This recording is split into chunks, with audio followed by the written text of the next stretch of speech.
So Tyler Algier, we hardly knew you. This is the Fantasy Sports Bus with another 2023 NFL Draft fantasy football reaction. Bijan Robinson, the best running back prospect since Saquon Barkley, hands down, goes to the Atlanta Falcons with the 8th overall pick.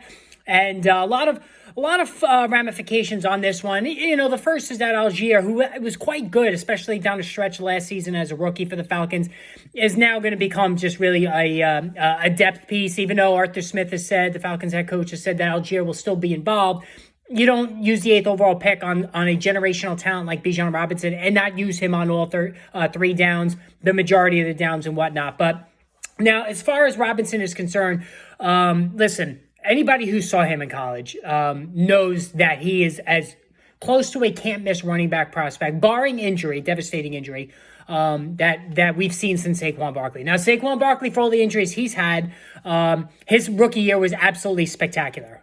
No doubt about it.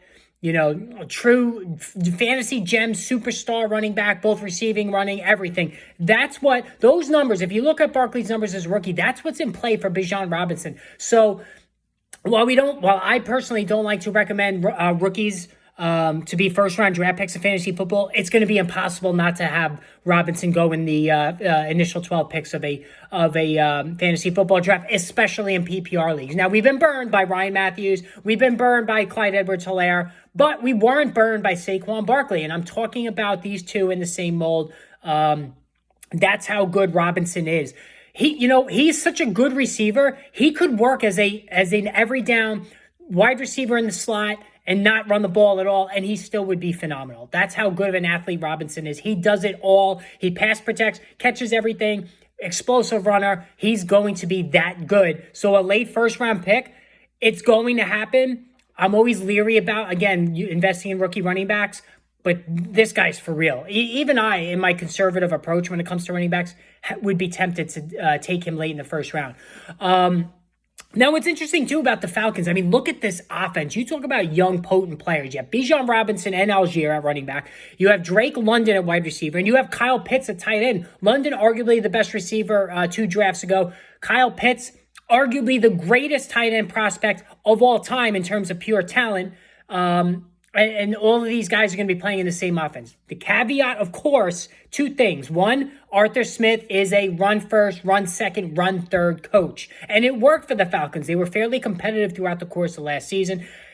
Arthur Smith is who he is. He's not going to stray from the run. He's going to continue to run the ball at a high rate, especially now that he's got Robinson in the fold, and can even turn to Algier as a depth piece. So, and I reiterated this at the end of last season, I'm still not going in on Kyle Pitts. He was a 3rd-round pick last season. We all ignored the quarterback situation there. And you know, since Pitts can't throw the ball to himself, it was a abomination of a season for him. He was a colossal bust, huge bust, no other way to look at it. He just destroyed his team's Pitts. I'm not doing that again. Drake London, great talent. Not going to buy in on him either. I was hoping the Falcons were going to draft a quarterback, Will Levis, maybe in the 2nd round, try to trade up and get him. Even Hendon Hooker. Desmond Ridder, I don't believe in. He had very shaky accuracy issues in college. He runs fairly well, and he wasn't awful. He wasn't great either in the starts that he got down the stretch last season. But Desmond Ridder is not the answer. And just the fact that the Falcons were connected to a lot of these rookie quarterbacks, even though they didn't draft any, shows you that they have cold feet in terms of fully committing to Desmond Ridder as it is. I think this is his shot this season. He wasn't great in college at Cincinnati. Mechanics aren't great. Accuracy, shaky. Good arm, great athlete, but, no fantasy football value to speak of, even in super flex leagues. And that is going to drag down the value of Kyle Pitts and Drake London. Bijan Robinson I will take in the late 1st round, and especially in the early 2nd round if he falls. But Drake London, Kyle Pitts, not touching either one of those guys. So, all right, there you have it. So Bijan Robinson, late 1st round pick, go get him. Hit the subscribe, hit the notification button. More videos on the way.